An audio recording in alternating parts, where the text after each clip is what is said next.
दोस्तों, आज हम बात करेंगे जो हमारा सरफेसी एक्ट है, जो एक बहुत ही इफेक्टिव रिकवरी टूल है बैंकिंग में। तो इसमें हम एक्शन को कैसे इनिशिएट करते हैं। सबसे पहले तो हमको देखना होता है कि इसमें क्या प्रॉपर्टी है।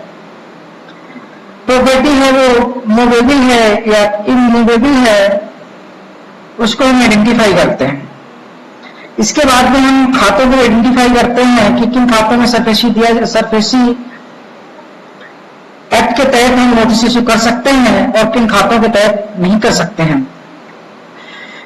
तो आइए आज हम आपको बताएंगे कि जो सरफेसी एक्ट के तहत जो हम सबसे पहला नोटिस बारोवर को, कस्टमर को इशू करते हैं, उसको क्या कहते हैं। उसको कहते हैं 13(2) under section 13(2) of SARFAESI act. यानी सरफेसी एक्ट की एक सेक्शन है 13/2, यानी 13(2) जो सेक्शन है अंडर सेक्शन 13 सब सेक्शन 2 यानी 13(2). तो आज हम इसमें सीखेंगे कि हम इस फॉर्मेट को कैसे भरेंगे। यानी जो 13(2) का नोटिस होता है, इसको हम डिमांड नोटिस भी कहते हैं, जो 60 दिन के लिए कस्टमर के लिए भेजा जाता है, बारोवर को भेजा जाता है, जिसमें 60 दिन का टाइम दिया गया होता है। यहां पर आपको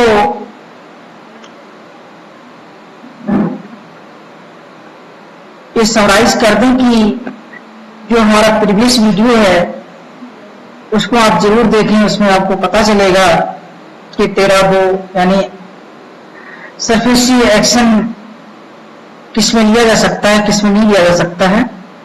फिर भी हम थोड़ा सा रिव्यू कर देते हैं कि सरफेसी एक्शन के लिए तो कोई भी मूवेबल प्रॉपर्टी या इमूवेबल प्रॉपर्टी हो सकती है। इसकी शर्त यह है कि बैलेंस है वो 1 लाख से ऊपर होना चाहिए और जो टोटल रिपेमेंट है कस्टमर के द्वारा 20% से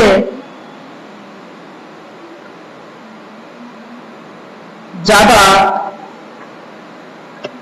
रिपेमेंट किया जाना चाहिए।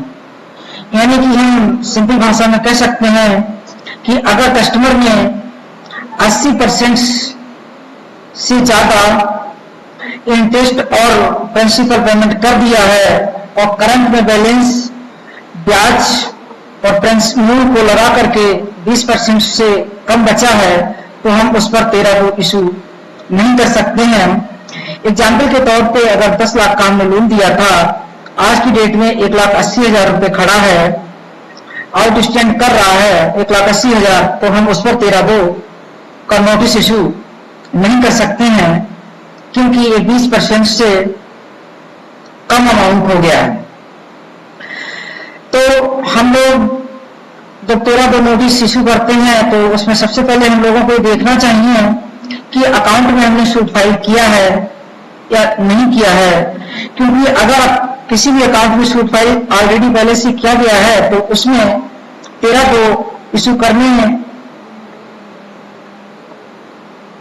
करते समय 13(2) का नोटिस यानी डिमांड नोटिस इशू करते समय हमको सरफेसी एक्शन के तहत जो हम नोटिस इशू करेंगे उसमें जो सिविल कोर्ट या डीआरटी में जो भी हमने सूट फाइल किया है उस सूट फाइल की amount, date of suit file आदि जानकारी देनी जरूरी होती है। लेकिन हम यहां पर सीखेंगे बिना सूट फाइल, जिस अकाउंट में सूट फाइल नहीं किया गया है उसके फॉर्मेट को कैसे भरेंगे। सबसे पहले ये जो फॉर्मेट आप लोग देख पा रहे होंगे, इसमें हम बैंक के लेटर हेड पे करेंगे और सबसे पहले हम जिस डेट को इसको बना रहे हैं वो डेट यहाँ पे डालेंगे। जैसे आज हम 9 अगस्त को बना रहे हैं तो हमने यहाँ पर 9 अगस्त की डेट डाल दी। इसके बाद में सबसे पहले पॉइंट नंबर 1 में हम क्या करेंगे, बारोवर का नेम डालेंगे। अगर फर्म का नाम है फर्म के नाम से लोन है, कंपनी के नाम से लोन है, तो यहाँ पर कंपनी का नाम डालेंगे, जैसे MS XYZ प्राइवेट लिमिटेड। अगर कंपनी नहीं है तो हम borrower का नाम डालेंगे, जैसे मिस्टर राकेश,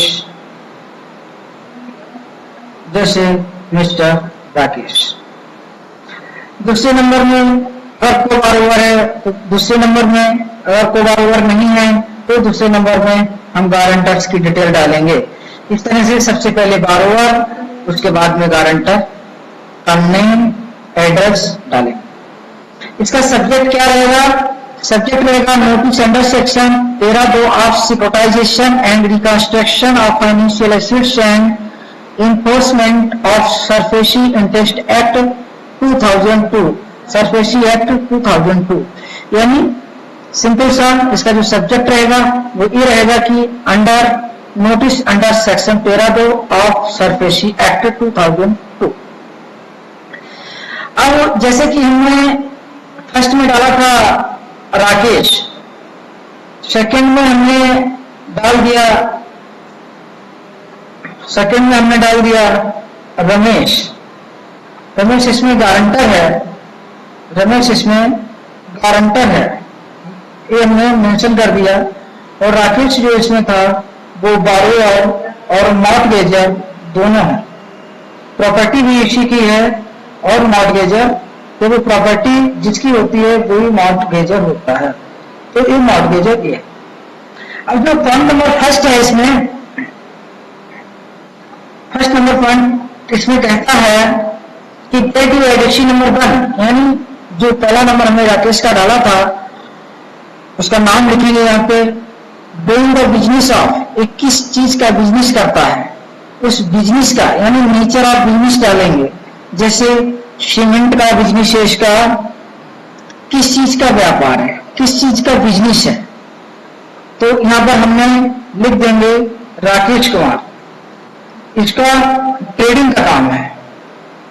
हमने लिख दिया doing the business of trading of, जो भी है trading of clothes, trading of swing machines, मान लीजिए हमने एग्जाम्पल के तौर पर।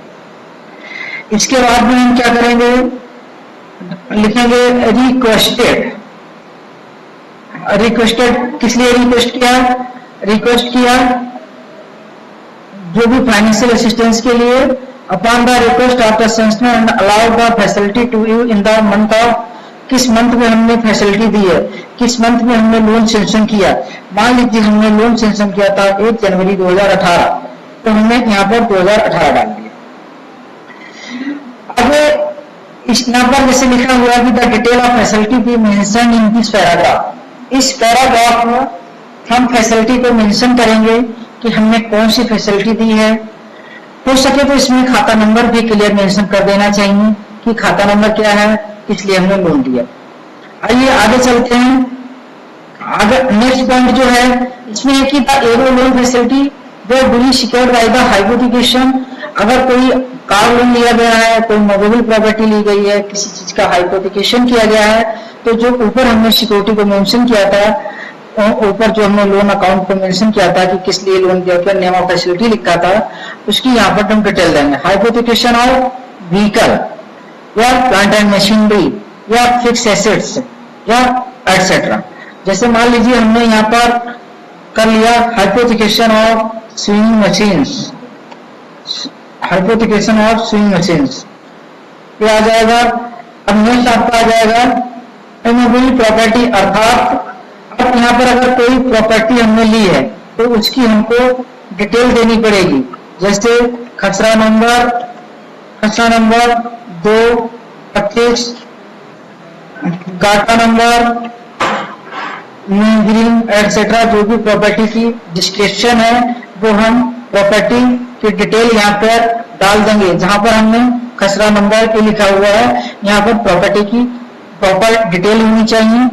और ये प्रॉपर्टी किससे बिलोंग करती है, बारोवर से बिलोंग करती है या गारंटर से बिलोंग करती है। अगर गारंटर से बिलोंग करती है तो यहाँ पर हम डालेंगे, जैसे कि हमने ऊपर लिखा था, पहले में क्या लिखा था, राकेश कुमार जो कि बारोवर है, दूसरे में क्या है रमेश जो कि गारंटर है। तो प्रॉपर्टी यहाँ पर पहले से ही बिलोंग करती है राकेश कुमार के नाम से, तो प्रॉपर्टी यहाँ पर राकेश कुमार के नाम से बिलोंग करती है, तो हम यहाँ पर एडर्सी नंबर 1 डाल देंगे, एडर्सी नंबर 1, इतना सफिशिएंट है। लिखना चाहे तो नाम भी लिख सकते हैं, कोई दिक्कत नहीं है। नेक्स्ट पॉइंट जो है यहाँ पर हम ये लिखेंगे कि इसने सिक्योरिटी को जो लोन लिया था हमसे, उसको हमने कब फैसिलिटी दी थी, क्रेडिट फैसिलिटी कब दी थी, किस डेट को दी थी, और उसने डॉक्यूमेंट कब एग्जीक्यूट किए थे, और हमारा बारोवर से रेट ऑफ इंटरेस्ट कब, मतलब रेट ऑफ इंटरेस्ट क्या हुआ था तय। तो इसमें एडर्सी नंबर हमारा जो 1 है राकेश कुमार ने क्या किया, एग्जीक्यूट किया, क्या एग्जीक्यूट किया, various loan documents in respect of above facility on, जो हमने ऊपर फैसिलिटी दी है, जिस डेट को फैसिलिटी दी है 1/1/2018 को दी है, तो यहाँ पर वो डेट आ जाएगी आपकी 1/1/2018, 1/1/2018 डेट आ जाएगी आपको। इसके बाद में एंड आल्सो एग्री टू पे rate of interest at rate of interest, यानी किस रेट से पे हुआ था। मान लीजिए हमने प्रोमोट पे 8.75% पर हमारे तय हुआ था, तो हम यहाँ पे लिखेंगे इस पे रेट ऑफ इंटरेस्ट आ गया। लेकिन यहाँ पर सबसे महत्वपूर्ण चीज ये है कि इसमें हम वही चीज लिखें जो फिजिकली, यानी जो डॉक्यूमेंट में हमारे पास अवेलेबल है। हम ऐसी किसी भी चीज को यहाँ पे ना लिखें जिसका हमारे पास प्रूफ ना हो। अगर हमने यहाँ पे रेट ऑफ इंटरेस्ट 8.75% लिखा है, तो इसका मतलब है हमारे पास कस्टमर के साइन किया हुआ डॉक्यूमेंट प्रूफ के तौर पे होना चाहिए, जिसमें क्लियरली मेंशन हो कि 8.75% इंटरेस्ट है। आगे आते हैं, तो आगे आता है कि ये जो फैसिलिटी दी गई थी, तो इसमें जो डीड थी, टाइटल डीड थी, गारंटी बॉन्ड जो था, यानी गारंटी बॉन्ड किसने किया, तो यहाँ पर दूसरा था आपका रमेश, यानी एडर्सी नंबर 2। अगर यहाँ पर एक से ज्यादा है तो इसे आ जाएगा आपका एडर्सी नंबर 2 से लेकर के 3, या 2 से लेकर के 4, या 2 से लेकर के 5। इसके रहेगा गारंटर फॉर एडर्सी नंबर 1, यानी राकेश के लिए जो एडर्सी नंबर 1 आ जाएगा, तो एडर्सी नंबर 1 है जिसने लोन लिया है, राकेश ने लोन लिया है, तो उसके लिए गारंटी किसने दी है, तो ये आ जाएगा एडर्सी नंबर 2 से लेकर जहां तक भी है, 2 है, 3 है, 4 है, 5 है, वो यहाँ पर आ जाएगा। नेक्स्ट है कंटिन्यूइंग गारंटी ऑन।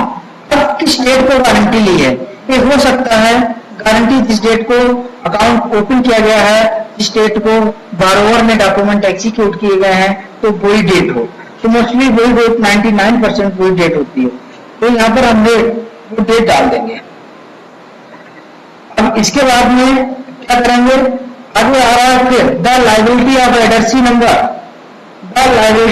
एडर्सी नंबर, यानी वही आ जाएगा 1 नंबर से लेकर, मतलब 2 नंबर से लेकर के जहां तक अवेलेबल है। The continue with addressee number 1 and 2 are jointly or similarly liable to pay the dues including interest cost and other usual bank charge to the bank।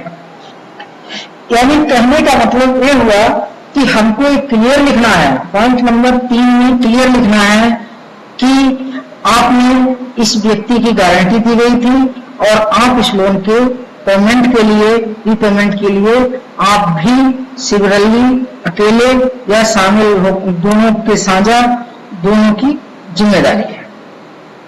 Next है कि जिसने प्रॉपर्टी मॉर्टगेज कराई है, उसका यहां पर आ जाएगा। यानी सिंपल सा कहने का अलग है, सबसे पहले उसका नेचर, बिजनेस का नेचर क्या है नंबर 1 नंबर पॉइंट में, और किस लिए लोन दिया गया था, क्या लोन था, हो सके तो खाता नंबर मेंशन कर दीजिएगा। दूसरे नंबर में कस्टमर ने बारोवर, मतलब दूसरा नंबर जो पॉइंट है उसमें ये मेंशन करना है कि उसने किस लिए फैसिलिटी ली थी और रेट ऑफ इंटरेस्ट क्या था। तीसरा नंबर है कि किसने गारंटी ली थी, तो गारंटी की डिटेल आ जाएगी तीसरे नंबर पॉइंट में। चौथे नंबर में प्रॉपर्टी किसने मॉर्गेज कराई, यानी यहाँ पर मॉर्गेजर और बारोवर एक ही है, तो यहाँ पर आ जाएगा एडर्सी नंबर 1, यानी एडर्सी, यहाँ पर आपका आ जाएगा एडर्सी नंबर 1 यानी राकेश। राकेश ने क्या किया, क्रिएट किया क्या इक्विटेबल मॉर्गेज या जो भी है ड्यूरिंग, यहाँ पर मकान नंबर, जैसे मान लीजिए मकान नंबर 10 टू सिक्योर, और यहाँ पर हो सके तो डिटेल भी डाल दीजिएगा पूरी प्रॉपर्टी की, ताकि मतलब क्लियर हो जाए। हालांकि डिटेल के लिए नीचे है detail of the property mortgage at और एट अंडर, यानी नेम ऑफ मॉर्गेजर, किसने प्रॉपर्टी को मॉर्गेज किया उसका नाम देंगे। जैसे कि इस केस में हम राकेश का नाम दे देंगे यहाँ पे कि राकेश इसमें मॉर्गेजर है। अब हम क्या करेंगे, name of mortgagee, name of bank लिख देंगे, जो भी बैंक है, जैसे मान लीजिए स्टेट बैंक ऑफ इंडिया है, स्टेट बैंक ऑफ इंडिया है, स्टेट बैंक ऑफ इंडिया लिख देंगे, पंजाब नेशनल बैंक है, पंजाब सिंध बैंक है, जो भी है वो यहाँ पे आ जाएगा, यानी बैंक का नेम। नेक्स्ट सम सिक्योर्ड में क्या है कि give sanction loan document amount, यानी यहाँ पर वो अमाउंट डालेंगे जिस अमाउंट पर हमने लोन को सैंक्शन किया था, यानी कि आ जाएगा, मान लीजिए राकेश को हमने 10 लाख का लोन दिया गया था, तो हम यहाँ पर 10 लाख रुपए लिख देंगे। हो सके इनको वैसे भी लिख दीजिएगा ताकि किसी प्रकार का कोई कंफ्यूजन ना रहे।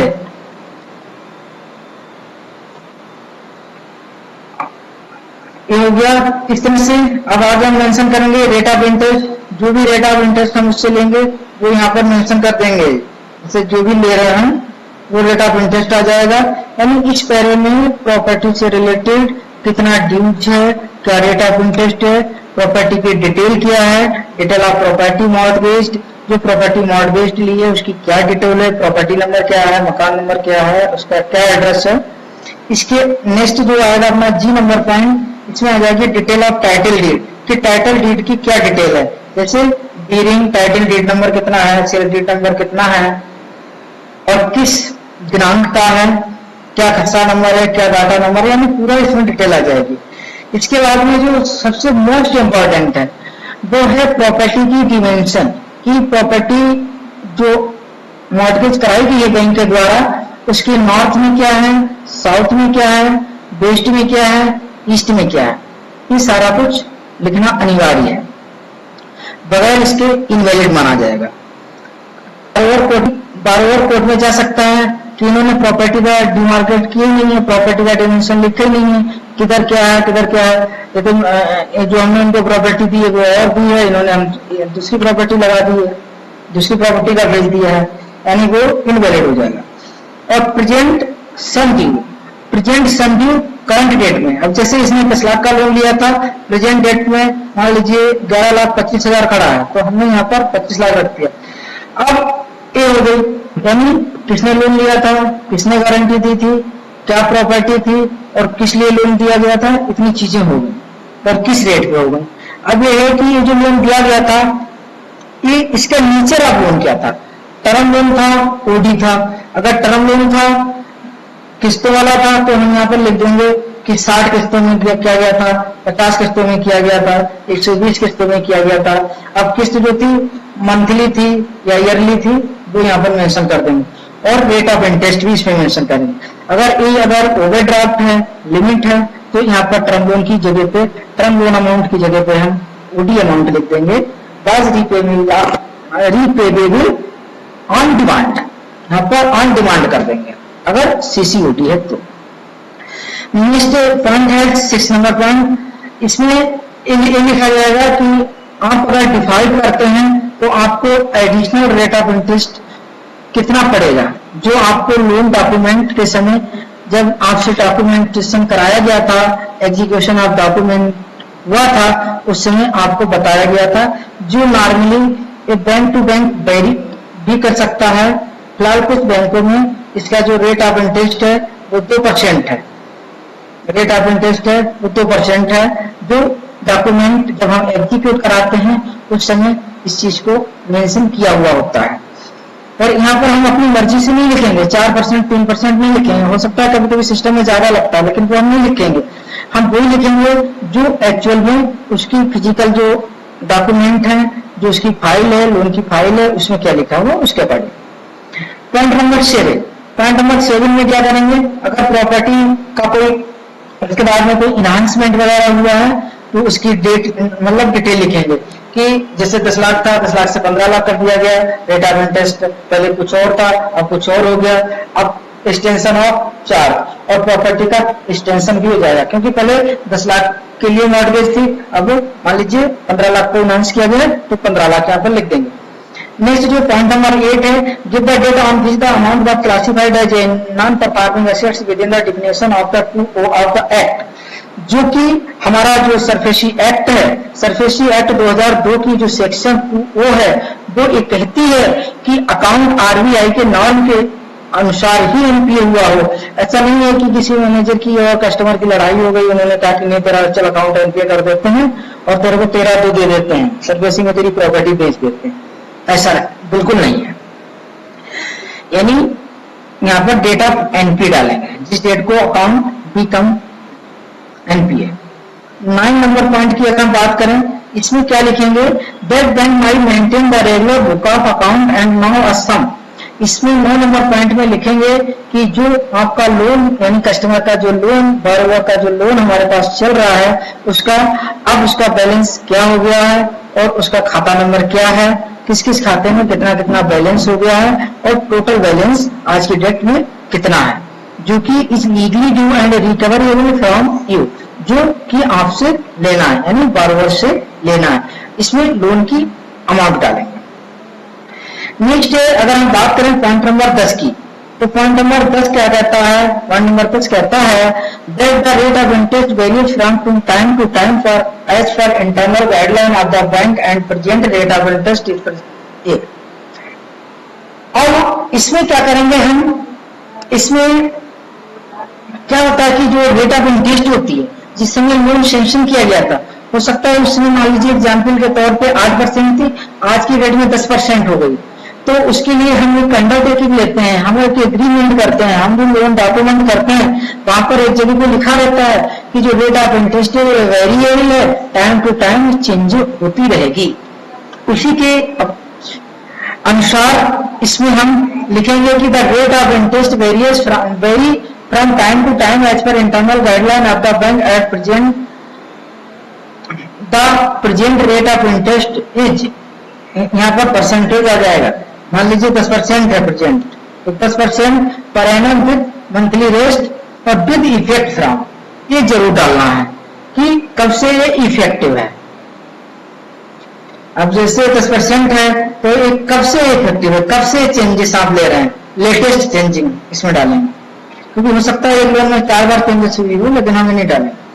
अब 11 नंबर पॉइंट में क्या है, इसमें है कि that you have defaulted in the repayment of dues of the bank which is secured as mentioned above. अब इसमें फिर से हम उसको रिमाइंड कराएंगे कि भाई जो तुमने लोन लिया था जिसके लिए हमको सिक्योरिटी दी थी उस लोन को तुमने डिफॉल्ट कर दिया है, यानी तुमने उसका पेमेंट नहीं किया है। अब 12 नंबर पॉइंट में देखते हैं, इसमें आ जाएगा you are also put on notice that in term of sub section 13 of section 13 you shall not transfer by sale lease or otherwise the said security assets detailed in the notice without obtaining written consent of the bank. जो हम demand notice भेजेंगे इसके जो 12 number point में है, 12 number point में है, हमको ये डिक्लेयर करना पड़ेगा कि अंडर सेक्शन 13 जो सरफेसी एक्ट के 13 है, इसके तहत क्या है कि आप अपनी प्रॉपर्टी को किसी को लीज पे नहीं दोगे, ना ही अपनी प्रॉपर्टी का टाइटल ट्रांसफर करोगे without consent of without written consent from the bank. हमारी बिना परमिशन से without written consent from me you can not sell the property or let out. Point number 13, 13 number point में क्या है कि the bank reserve its right to call upon you to repay the liabilities that may arise under the outstanding bill discounted bank guaranteed and letter of credit and establish on your behalf as well as other contingent liability. अब इसमें क्या है कि जो 13 number point है इस सभी लोगों के लिए एलिजिबल नहीं है, तो इसको आप डिलीट भी कर सकते हैं। अगर कोई एलसी दी गई है, कोई बिल डिस्काउंट किया गया है, कोई बैंक गारंटी इश्यू की गई है, तो इस वाले पॉइंट को रखो, अदरवाइज इसको आप रिमूव भी कर सकते हैं। नेक्स्ट है 14 नंबर पॉइंट।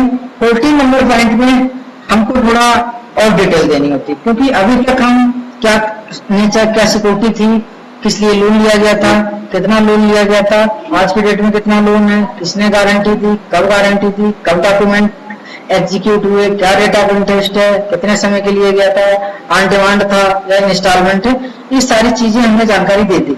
लेकिन हमने ये भी जानकारी अभी तक हमने पार्टी को दे दी, कस्टमर को दे दी, बारोवर को दे दी कि आप अपनी प्रॉपर्टी को ट्रांसफर नहीं करेंगे without getting condition obtain from the bank, obtain from me. अब 14 नंबर पॉइंट में, यानी 14 नंबर पॉइंट में हम जो इसकी सेक्शन 13(8) है, यानी सब सेक्शन 8 ऑफ सेक्शन 13, यानी 13 की जो सेक्शन 8 है वो कहती है कि जो भी खर्चे इस पे पड़ेंगे, चाहे वो हम ई एक्शन कराएं, ई एक्शन का पब्लिकेशन का खर्चा होगा,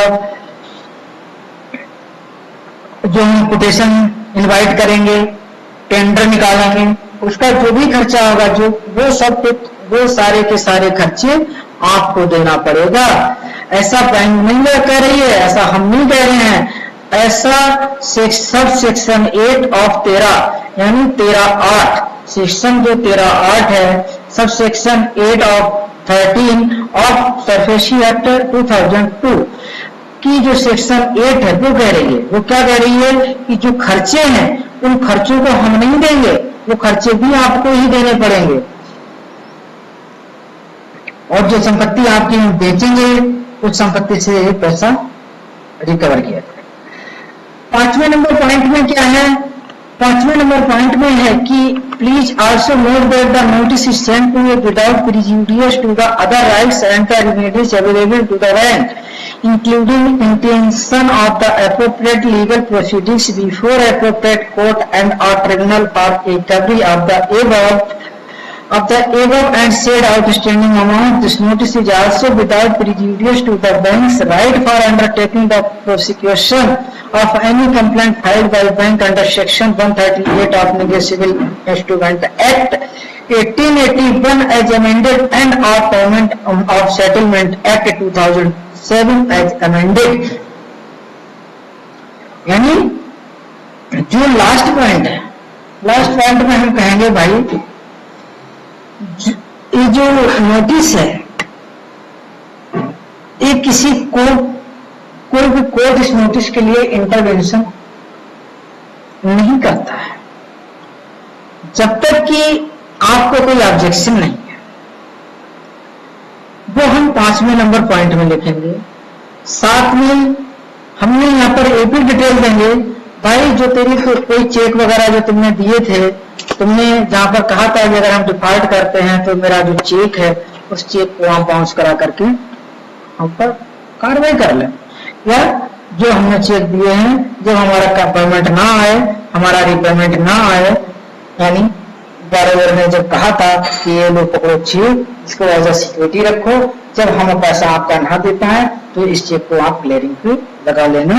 यहाँ पर हम आपको वो भी रिमाइंड करा रहे हैं कि अगर आपका कोई भी चेक अगर हमारे पास पहले से अवेलेबल है या अभी आपने दिया है तब हम उसको भी कोर्ट में ले जा सकते हैं, आपके अगेंस्ट में कंप्लेंट फाइल कर सकते हैं। अब हमने सारा कुछ देने के बाद में, अब जैसा कि आप लोगों ने देखा होगा कि अभी तक हमने सारा कुछ दे दिया।